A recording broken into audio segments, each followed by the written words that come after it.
Assalamualaikum warahmatullahi wabarakatuh. Hello students, this is Ashra Siddiqui and today we are going to prove irrationality of numbers. मतलब आज हम लोग prove करने जा रहे हैं. अभी तक हम लोगों ने पढ़ा कि इरेशनल नंबर्स क्या होते हैं. अब हम लोग प्रूव करेंगे कि इरेशनल नंबर्स अगर वो है तो हम उसको प्रूव कैसे करें कि हाँ वो इरेशनल है. ऑब्वियस सी बात है, हम लोग मैथमेटिक्स पढ़ रहे हैं. हम लोग मैथमेटिशियंस तो नहीं कह सकते खुद को, तो मैथमेटिक्स पढ़ रहे हैं अगर हम लोग, तो हम लोगों को प्रूफ चाहिए ही होता है हर चीज का. तो आज हम लोग ये जानेंगे कि जो रेशनल नंबर्स हैं, इरेशनल नंबर्स हैं सॉरी, उनको हम लोग प्रूफ कैसे करते हैं कि हाँ ये इरेशनल नंबर है. तो देखिए स्टूडेंट्स, इरेशनल नंबर क्या होते हैं. सबसे पहले तो हम रिवाइज करा दें छोटा सा कि इरेशनल नंबर्स क्या होते हैं. Non repeating, non terminating decimals. ये सबसे पहली वाली जो हमारी वीडियो है इस चैप्टर की, क्लासिफिकेशन ऑफ रियल नंबर्स, उसमें आपको अच्छे से बताया गया है कि इरेशनल नंबर क्या है. ठीक है. खैर, non repeating, non terminating decimals जो होते हैं उनको हम इरेशनल नंबर कहते हैं, या फिर ऐसे रेशनल नंबर्स जो P/Q के फॉर्म में ना लिखे जा सके उनको हम इरेशनल नंबर्स कहते हैं. और हमने बताया था कि इस तरीके के नंबर जैसे लिखा हुआ है 2.30, 300, 300 एंड सो ऑन, इस तरह के नंबर्स आते हैं इस कैटेगरी में. या फिर किसी भी प्राइम नंबर का रूट, जैसे कि √2, √3, √5, प्राइम नंबर का रूट, ये भी इरेशनल की कैटेगरी में ही आता है. तो अब इस तरह वाले जो नंबर्स हैं इनको हम देखेंगे कि इनको इरेशनल कैसे प्रूफ करते हैं. तो इसको देखने से पहले सबसे पहले एक थ्योरम आप देख लीजिए कि ये थ्योरम क्या कहती है. एक थ्योरम है, it says that if P is a prime number, if P is a prime number, okay, P एक प्राइम नंबर है. प्राइम नंबर का मतलब कि इसके सिर्फ दो फैक्टर्स हो, इसका मतलब ये सिर्फ अपनी टेबल में आ रही हो और 1 की टेबल में आ रहा हो. So if P is a prime number, then and P divides a square, then P divides a also. इसका मतलब है कि अगर कोई प्राइम नंबर है और वो किसी नंबर के स्क्वायर को डिवाइड कर रहा है तो वो उस नंबर को भी डिवाइड करेगा. या कोई नंबर है, प्राइम नंबर है, वो किसी नंबर के स्क्वायर को डिवाइड करने का मतलब कि उसकी टेबल में किसी नंबर का स्क्वायर आ रहा है. जैसे मान लीजिए कि 36 है. 36 किसका स्क्वायर होता है? 6 का स्क्वायर होता है. और 3 की टेबल में 36 आता है और 3 प्राइम नंबर है. तो देखिए 3 प्राइम नंबर है और 3 की टेबल में अगर 36 आता है तो 36 किसका स्क्वायर है? 6 का, तो 3 की टेबल में 6 भी आता है. जबकि अगर कोई नंबर है जो प्राइम नहीं है तो उसके लिए ये जरूरी नहीं है कि ऐसा हो. जैसे हम लोग 9 ले लें तो 9 प्राइम नहीं है. 9 की टेबल में 36 तो आता है मगर 9 की टेबल में 6 नहीं आता है. तो यहाँ पे ये थ्योरम ये कह रही है कि अगर कोई एक प्राइम नंबर है और वो किसी नंबर के स्क्वायर को डिवाइड कर रहा है तो वो उस नंबर को भी डिवाइड करेगा. इसका प्रूफ भी है, मगर अभी हम स्ट्रिक्टली जो आपके एग्जामिनेशन पॉइंट ऑफ व्यू से चल रहे हैं इस वजह से हम प्रूफ यहाँ पे नहीं बता रहे हैं. बट अगर आपको जानना है तो आप कमेंट बॉक्स में मैसेज कर दीजिएगा, हम अलग से वीडियो अपलोड कर देंगे उस पर. खैर, कम टू द टॉपिक. तो इस तरीके से हम लोग आज ये थ्योरम का एक यूज करते हुए हम लोग प्रूफ करेंगे इरेशनल नंबर्स. तो प्रूफ करने में हम लोग डायरेक्ट एक्सरसाइज पे आते हैं, मतलब वहीं से क्वेश्चंस उठाते हैं. 3 क्वेश्चन है बस और बहुत सिंपल है. दिस इज एक्सरसाइज 1.3 ऊपर लिखा हुआ है हमने. और इसका पहला क्वेश्चन है प्रूफ दैट √5 इज इरेशनल. हमें ये प्रूफ करना है कि √5 इरेशनल है. ठीक, √5 देखिए it is a root of a prime number. अब इसको प्रूफ कैसे करते हैं स्टूडेंट्स? देखिए प्रूफ ऐसे करते हैं कि हम मान लेते हैं let √5 is a rational number. हम मान लेते हैं कि √5 जो है वो रेशनल नंबर है. अब अगर √5 रेशनल नंबर है तो हम इसको P/Q के फॉर्म में लिख सकते हैं. ऑब्वियस सी बात है कि हम लिख सकते हैं. तो अगर √5 रेशनल नंबर है, हमने मान लिया, तो हम इसको लिख सकते हैं √5 इज इक्वल टू P/Q. इसको हम P/Q के फॉर्म में लिख सकते हैं. अब अगर हमने √5 को P/Q के फॉर्म में लिख दिया तो हम इसको, अगर ये Q इधर डिवाइड हो रहा है तो इधर आएगा तो क्या हो जाएगा? मल्टीप्लाई हो जाएगा. तो इसको हम लिख सकते हैं √5 Q इक्वल टू पी लिख सकते हैं। अब हम क्या करेंगे कि दोनों स्क्वायर कर देंगे। हम लिखेंगे स्क्वायरिंग बोथ साइड्स। एक चीज और हम यहाँ पे बताना भूल गए कि ये जो p अपॉन क्यू हमने लिया है, √5 is a rational number which can be expressed in the form of p upon Q, ये p upon Q lowest term में लिया है, लोवेस्ट फॉर्म में लिया है, ठीक है। और हर रेशनल नंबर को हम लोवेस्ट फॉर्म में एक्सप्रेस कर सकते हैं, ध्यान रखिएगा। तो लोवेस्ट फॉर्म में लिया है, इसका मतलब है कि p और q का कोई भी कॉमन फैक्टर नहीं होगा 1 के अलावा। इसका मतलब कोई भी ऐसा नंबर नहीं होगा जो इन दोनों को डिवाइड करे, ठीक। तो स्क्वायरिंग बोथ साइड्स, अब हम स्क्वायर करेंगे तो √5 का स्क्वायर हो जाएगा 5, q square is equal to p square, ठीक। अब 5q square is equal to p square आया, इसका क्या मतलब है कि 5 की टेबल में 5 को अगर हम q स्क्वायर से मल्टीप्लाई करें तो p स्क्वायर बन जाएगा।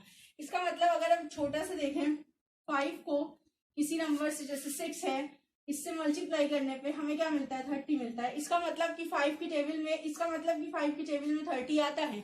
इसका मतलब कि 5 30 को डिवाइड करता है। हम लिख सकते हैं 5 डिवाइड्स 30।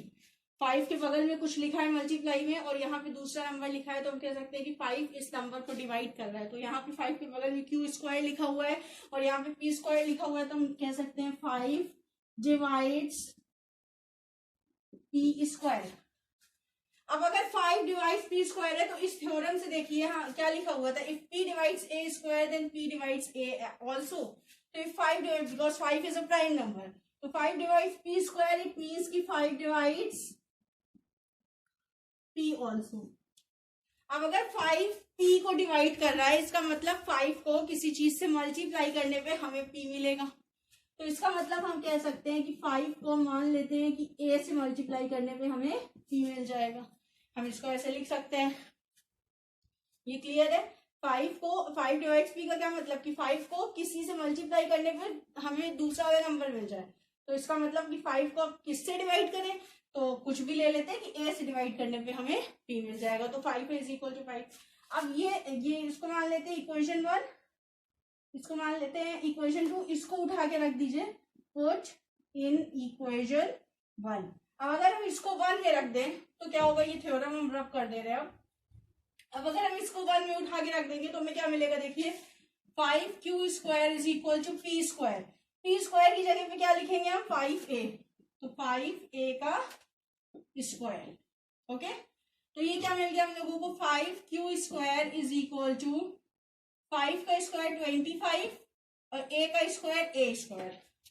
अब ये 5 इधर जाके डिवाइड करेंगे तो q square is equal to 25 upon 5a square, 5 1 5, 5 5 25, तो q square is equal to 5a square. ये मिला हम लोगों को, q square is equal to 5a square. इसका मतलब देखिए कि 5 को किसी नंबर से मल्टीप्लाई करने पे q स्क्वायर मिल रहा है। फिर से यही चीज कि 5 को किसी नंबर से मल्टीप्लाई करने पे ये मिल रहा है, इसका मतलब कि 5 इसको डिवाइड कर रहा है। तो यहाँ पे भी 5 इसको इज इक्वल टू के बाद वाले को 5 इसको डिवाइड कर रहा है, तो हम यहाँ पे लिख सकते हैं 5 divides q square. Again 5 is a prime number, तो बाय थ्योरम कह सकते हैं कि 5 divides q square then 5 divides q also. अब यहाँ पे हमें क्या मिला, 5 डिवाइड्स p और यहाँ पे हमें क्या मिला, 5 डिवाइड्स q। इसका मतलब कि we got a common factor of p and q। इसका मतलब हम यहाँ पे लिख सकते हैं 5 divides p and q both. 5p और q को दोनों को डिवाइड कर रहा है। इसका क्या मतलब हुआ, 5 has a common factor, sorry p and q has a common factor, p and q have a common factor which is 5। p और q का कॉमन फैक्टर है जो कि है 5, मगर हमने एज्यूम क्या किया था कि p upon q lowest form में है। इसका मतलब इसका कोई कॉमन फैक्टर 1 के अलावा नहीं हो सकता है। तो हम कह सकते हैं, यहाँ पे लिखेंगे हम लोग, दिस कॉन्ट्राडिक्ट्स, ये कीवर्ड है, ये आपको लिखना है, आर एजम्पशन। हमने जो एज्यूम किया था वो गलत हो गया। कॉन्ट्रडिक्ट्स मींस गलत हो गया जो हमने एज्यूम किया था। अब अगर जो हमने एज्यूम किया था वो गलत हो गया तो हमने एज्यूम क्या किया था कि √5 रेशनल नंबर है। इसका क्या मतलब हुआ, √5 इज इरेशनल नंबर। तो इस तरीके से हम प्रूव करते हैं, कोई भी रूट में अगर प्राइम नंबर है तो हम इस तरीके से प्रूव करते हैं। ये पूरी वर्किंग है, इस तरीके से हम लोग प्रूव करते हैं कोई भी इरेशनल नंबर। तो that was question number 1 of exercise 1.3। Root 3 आ जाए, रूट 7 आ जाए, रूट 11 आ जाए, सेम प्रोसेस करेंगे, सिर्फ 5 की जगह 7 कर देंगे, 5 की जगह 11 कर देंगे, 5 की जगह 30, या कोई भी prime number. Okay students, so this is question number 2। तो अब हम लोग प्रूव कर चुके हैं सिंगल वाले। अब देखिए इस तरीके के क्वेश्चंस आते हैं तो क्या करते हैं, अब जैसे इसको इरेशनल प्रूव करना है तो इसमें भी काम सेम वही करते हैं, ठीक है। हम क्या लिखेंगे, लेट 3 + 2 √5 बी रेशनल, ठीक। अब अगर ये रेशनल है, इसका मतलब 3 + 2 √5 = r, और मान लेते हैं कि r रेशनल नंबर है, ठीक। तो 3 + 2 √5 = r, और r रेशनल नंबर हमने मान लिया। अब 2 √5 को हम क्या लिख सकते हैं, r - 3। देखिए हमको जो इरेशनल वाला होता है उसको हमको एक जगह पे मतलब अकेला करना होता है, तो इसलिए हमने ये किया। तो 3 को पहले हटाएंगे तो यहाँ 3 यहाँ प्लस होगा, इधर आएगा माइनस हो जाएगा। अब √5 2 को हटाएंगे तो r - 3/2 हो जाएगा ये। तो √5 = r - 3/2। अब हम क्या लिखेंगे कि r इज रेशनल, हमको पता है कि r रेशनल नंबर होता है। अब अगर r रेशनल है तो r में अगर हम मतलब रेशनल में 3 भी रेशनल है, तो रेशनल नंबर में कोई रेशनल नंबर माइनस करते हैं तो हमें रेशनल नंबर मिलता है। तो r - 3 ये भी रेशनल होगा, ठीक है। यहाँ पे हम लोग लिख देंगे rational number minus rational number, ये रेशनल ही मिलता है, या closure property of rational numbers, ठीक।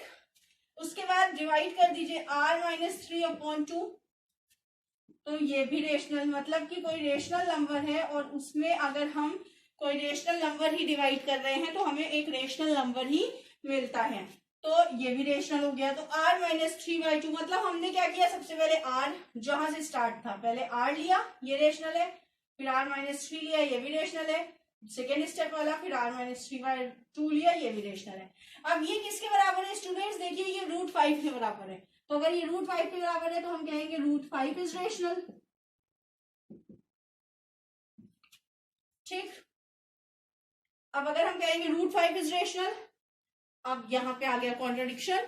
√5 हमको पता है कि कोई भी अगर प्राइम नंबर रूट में है तो वो इरेशनल होता है, हम प्रूव कर चुके हैं अभी इससे पहले वाले क्वेश्चन में, तो हमको पता है ये इरेशनल होता है। तो फिर से कहेंगे बट √5 इज इरेशनल, √5 क्या है, इरेशनल है। फिर से वही चीज है, दिस कॉन्ट्राडिक्ट्स आर एजम्पशन, ये हमारे एजम्पशन को गलत साबित करता है। हेंस आर इज इरेशनल, मतलब ये जो आर है, क्योंकि ये और ये तो रेशनल ही है तो ये आर इरेशनल है, हेंस आर इज इरेशनल। और अगर आर इरेशनल है इसका क्या मतलब हुआ, आर क्या था, 3 + 2 √5, तो दैट इज ऑल्सो इरेशनल।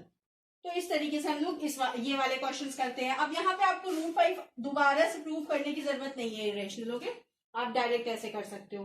तो ये था क्वेश्चन नंबर 2 इस एक्सरसाइज का। क्वेश्चन नंबर 3 देखिए क्या है, क्वेश्चन नंबर 3 है prove the following as irrational.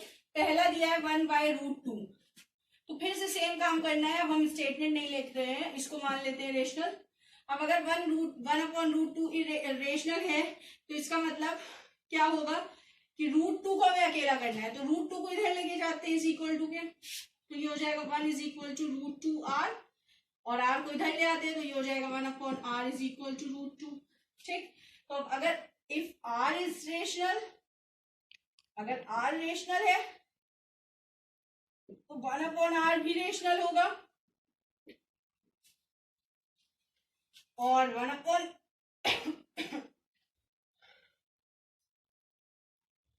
हाँ sorry for the disturbance, 1/r। और इसमें हम ये भी कर सकते थे कि रेशनलाइज कर सकते थे, एक और तरीका होता है स्टूडेंट्स, जैसे 1/√2 है तो √2 से मल्टीप्लाई कर देते हैं ऊपर नीचे, तो ये आ जाता है √2/2, ठीक है, और इसको ऐसे सॉल्व कर लेते हैं। खैर 1/r रेशनल होगा, और 1/r रेशनल होगा तो क्या होगा, 1/r किसके बराबर है, √2 के बराबर है, तो √2 इज ऑल्सो रेशनल, ठीक है। अब रूट टू रेशनल, मगर ये तो हमारा एजम्पशन है नहीं, रूट टू हमें पता है कि रेशनल होता है, तो फिर से हम वही लिखेंगे, this contradicts our assumption, hence r is irrational, that is 1/√2 is irrational. ठीक है, इसी तरीके से आपका नेक्स्ट क्वेश्चन है 7√5 और नेक्स्ट उसके बाद वाला है 6+√2, सेम इसी लॉजिक पे करेंगे। तो आप ट्राई करिएगा, अगर आपको कोई प्रॉब्लम होती है तो हमसे पूछ लीजिएगा। यहाँ पे 1/r ध्यान रखिएगा कि r को 0 ना ही लिया जाए यहाँ पे, तो बेहतर है, क्योंकि फिर वो इंफिनिटी हो जाता है, वो अलग चीज हो जाती है। ठीक है, खैर, तो ये हो गई हम लोगों की कि हम लोग इरेशनल नंबर्स को कैसे प्रूव करते हैं, और उससे रिलेटेड क्वेश्चंस हो गए, और आपकी एक्सरसाइज में भी यही है। और अगर आपको कोई डाउट है तो please ask me in the comment section. Okay, जज़ाकल्लाहु खैरा, अस्सलामु अलैकुम व रहमतुल्लाहि व बरकातहू।